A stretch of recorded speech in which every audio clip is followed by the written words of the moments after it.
He was supposed to be Brazil's next great goalkeeper, a man of talent, charisma, and control. But behind the gloves, behind the fame, something darker was brewing. This is the story of Bruno Fernandes de Souza, a football star whose life spiraled from national glory to one of the most chilling crimes in modern sports history. A story that asks, how far can someone go to protect an image when the truth threatens to destroy it? It began in the heat of 2010, a year when Brazil's obsession with football was eclipsed only by its obsession with scandal. Bruno Fernandes was born in 1984 in Ribeirão das Neves, Minas Gerais, one of Brazil's rougher corners. He rose fast, first through local clubs, then through Flamengo, one of Rio's giants. By 2009, he was team captain, a rare feat. To the fans, he was a symbol, a self-made man, the boy from the favelas who conquered the pitch. But those who knew him off the field saw something else. A temper, a need to dominate, a quiet arrogance that grew with every headline. Behind the smiles for the cameras, there were whispers of violence, jealousy, and control. There are stories that begin with a whistle, and others that begin with a scream no one heard. This one begins with both. It's Brazil, 2010.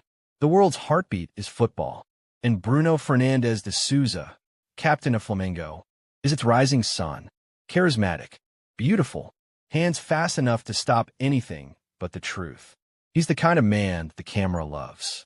Every gesture deliberate, every smile sincere. But fame, like fire, doesn't just light, it burns. Around him, a young woman named Eliza Samudio, 25, aspiring model. She met Bruno through the glossy orbit of fame. Their affair was short, but it left behind something lasting. A child. From the start, she said the baby was his. He denied it. Then the threats began. Messages, phone calls, promises that she would disappear if she kept talking. On June 4th, 2010, Eliza Samudio was last seen alive. Within days, her name was on missing posters, and Bruno was still in goal. This is where the story begins to crack. Not just in crime, but in character. Because for months, the world kept cheering a man whose secret was already rotting beneath the surface. In 2009, Bruno met Eliza Samudio, a 25-year-old aspiring model from Parana. Beautiful, outspoken, unafraid. The two met at a football party, and from that moment, their paths intertwined in ways neither could escape. Their relationship was brief and turbulent. By Eliza's account, Bruno was possessive, explosive. When she became pregnant, she said he demanded she have an abortion. She refused. From that point, she became a problem, not just for Bruno's personal life, but for his image. When the baby, Bruninho, was born, she claimed Bruno was the father. He denied it publicly, but she had proof. Photos, texts, and soon, a court case demanding child support. To a man obsessed with control, the idea of losing it publicly was intolerable. June 2010. World Cup fever grips Brazil. But far from the stadiums, in the quiet streets of Belo Horizonte, something unthinkable was happening. Eliza Samudio vanished. One week, she was seen leaving Rio with her baby, heading toward Bruno's home. The next, nothing. No calls. No sightings. No return. Her mother, Sonia Mora, called police. She told them Eliza had gone to meet Bruno, who promised to resolve things. The officers began to dig, and what they found would shock a nation. It began with a car. A black Range Rover registered to Bruno's wife, found abandoned. Inside, traces of blood. DNA later matched to Eliza. Police also found a handwritten note, a custody document, and signed. Then came the witness, Jorge Luis Rosa, a teenage cousin of Bruno's. He broke under questioning. What he described was unspeakable. According to Rosa, Eliza had been kidnapped by Bruno's friends, brought to a remote house owned by Bruno's associate, Marcos Aparecido dos Santos, known as Bola, a former police officer. There, she was beaten, strangled, and, in a detail that would haunt Brazil, her body was allegedly fed to dogs. The statement was explosive, but evidence was thin. Still, police arrested Bruno, Bola, and several others. What followed was a media storm unlike anything Brazil had ever seen. By July 2010, Bruno Fernandes, once captain of Flamengo, national hero, was now a murder suspect. He claimed innocence. He said Eliza had left on her own. But the evidence, the blood, the testimonies, the inconsistencies painted a darker picture. And yet, no body was ever found. No definitive forensic proof of death. Only stories, contradictions, and silence. When the headlines broke, Brazil stopped. Flamengo's captain, accused of orchestrating the murder of a woman and mother of his child. For fans, disbelief. For police, a labyrinth of lies waiting to be untangled. For Bruno, a game no longer played on grass, but in the shadows of guilt and loyalty. July 7, 2010. Bruno Fernandes de Souza, 25 years old, is arrested in connection with the disappearance of Eliza Samudio. He is escorted into the station, surrounded by cameras, expression stoic, unflinching. Behind him, his childhood friend and bodyguard, Luis Enrique Romeo, nicknamed Macareo. The two men deny everything. They insist Eliza was alive, that she left voluntarily. But detectives already suspect otherwise. Evidence found in Bruno's car, traces of blood, Eliza's belongings, a forged custody paper, all tell another story. Detective Edson Moreira, lead investigator, has seen plenty of homicides. But this case, he says, felt like a puzzle built out of ego and fear. He knew he was dealing not just with crime, but with celebrity, corruption, and the performance of innocence. Within days, police arrested a circle of Bruno's inner world, teammates, relatives, associates. At the center, Marcos Aparecido dos Santos, known as Bola, an ex-police officer with a reputation for violence. Bola denied knowing Eliza, but a teenage witness, Jorge Luis Rosa, Bruno's 17-year-old cousin, said otherwise. His statement tore open the illusion of Bruno's innocence. They brought her to the house. She cried. She begged. Bola said he would take care of it. Rosa described a grim scene. Eliza, held captive in a remote house in Esmeraldas, beaten, strangled, and her body disposed of in a manner too disturbing to repeat in full detail. Police searched the property, found blood traces, a revolver, dog cages. No body, but the absence of a body didn't erase the horror of what Rosa described. Within days, the case became a spectacle. Every channel broadcasted Bruno's downfall in real time. His wife appeared on talk shows, crying. Fans clashed outside police stations, some demanding justice, others shouting, "Free Bruno." Brazil's relationship with its idols is complex, worship and outrage intertwined. To many, Bruno's arrest felt like a betrayal. To others, it was proof that fame could no longer shield men from accountability. And through it all, one voice never faded, Sonia Mora, Eliza's mother. Each night, she stood before cameras, clutching her grandson, demanding truth. Her pain became the nation's conscience. Bruno sat across from detectives for hours. He remained calm. He admitted to knowing Eliza had been causing problems. He denied knowing where she was. Investigators noted the contradiction. Bruno's statements shifted subtly. First, he said she vanished after leaving his house. Then, that she had been helped by someone else.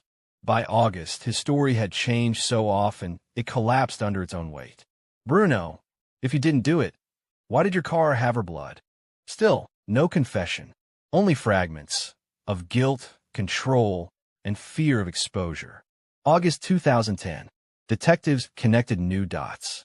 Phone records showed calls between Bruno, Bola, and Macareo at the exact times Eliza vanished. The cousins' testimony, the blood evidence, and witness sightings formed a chilling mosaic. But in a cruel twist, the key witness, Rosa, was underage, and his testimony couldn't legally convict. Police needed something irrefutable. They never found it.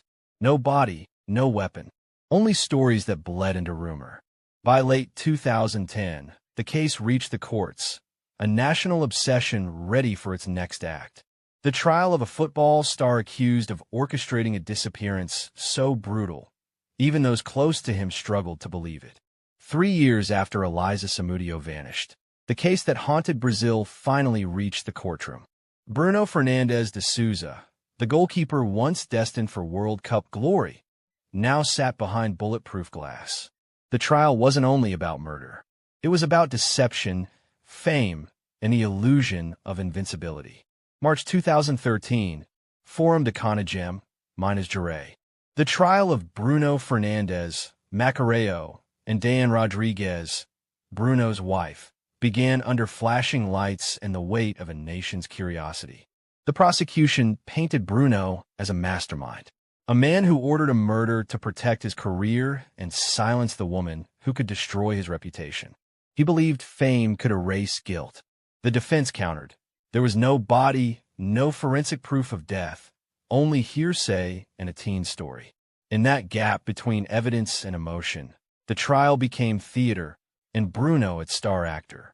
Prosecutor Henry Wagner knew his case had to move hearts as well as minds. He brought photos of Eliza, her baby, her mother. Each image pulled the jury from legal abstraction into raw grief. On the defense bench, Bruno sat calm. Hair trimmed, suit sharp, smile faint. Observers said he looked more like a celebrity than a suspect. That was the point. Psychologists later noted how Bruno maintained microcontrol, directing his lawyers, glancing at cameras, even winking at fans. The trial was his last stadium. Then came the witnesses. Jorge Luis Rosa, now 21, retold the story that stunned the country, how Eliza was taken, beaten, and handed to Bola. His voice was steady, but his eyes trembled. I heard her beg. I saw them close the door. The defense attacked him as a liar seeking attention. But his details, the color of the room, the timing of phone calls, matched forensic records. Then came Bruno's bodyguard, Macareo. Under pressure, he confessed partial truths, admitted helping lure Eliza, denied knowing her fate. Yet his letters to Bruno, later found in his cell, spoke of sacrifice and brotherhood. I did this for you, so your dream could live. The jury sat frozen. Was this loyalty or confession? The courtroom became a study in power and performance. Every word Bruno spoke was measured, almost coached.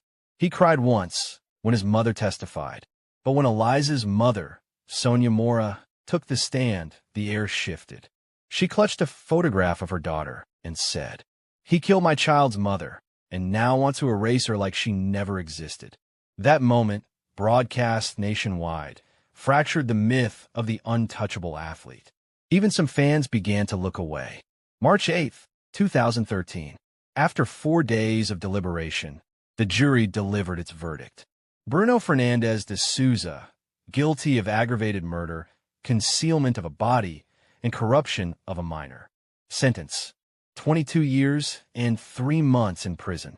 Macareo, 15 years. Bola, sentenced later to 22. The nation exhaled. Justice, some said, had been done, but the story was far from over. Because in Brazil's legal maze, appeals can undo verdicts. And for Bruno Fernandes, the man who refused to confess, prison would be another arena, a place to plan his return. He was sentenced, but not silenced. From behind bars, Bruno spoke to journalists, to fans, to anyone who would listen. He said he was a victim of media lynching. He said Eliza was still alive. 2017, a procedural loophole, a pending appeal. And suddenly, the unthinkable happened. Bruno walked free.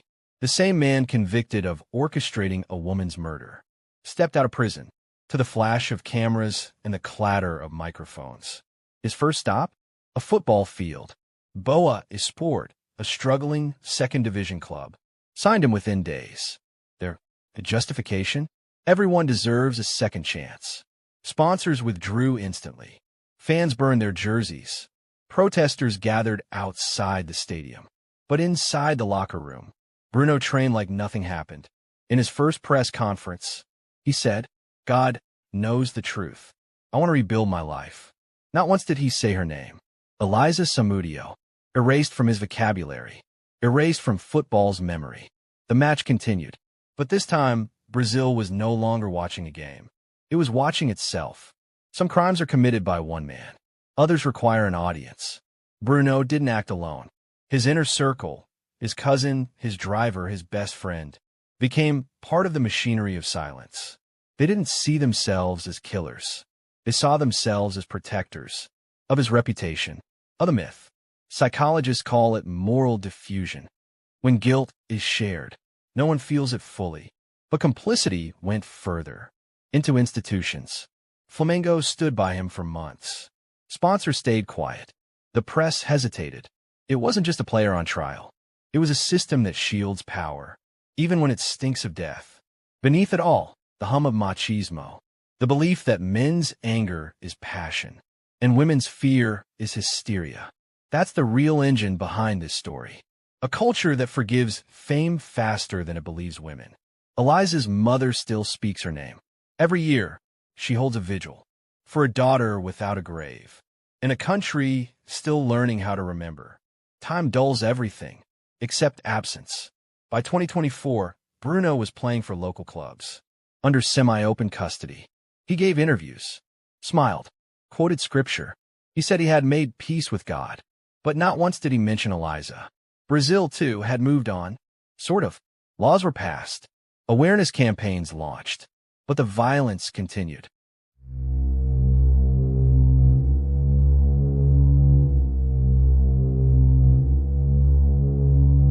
Bruno became a symbol, not of evil, but of how quickly we normalize it. And that is the real horror of this case. That a man can kill a woman, bury her memory, and still be called keeper. Because that's what he was. Not just of goals, but of secrets. Secrets the world helped him keep. In the end, justice didn't triumph. Memory did. And as long as someone says her name, softly, stubbornly, Eliza Samudio still exists. Some stories end in forgiveness. This one ends in remembrance.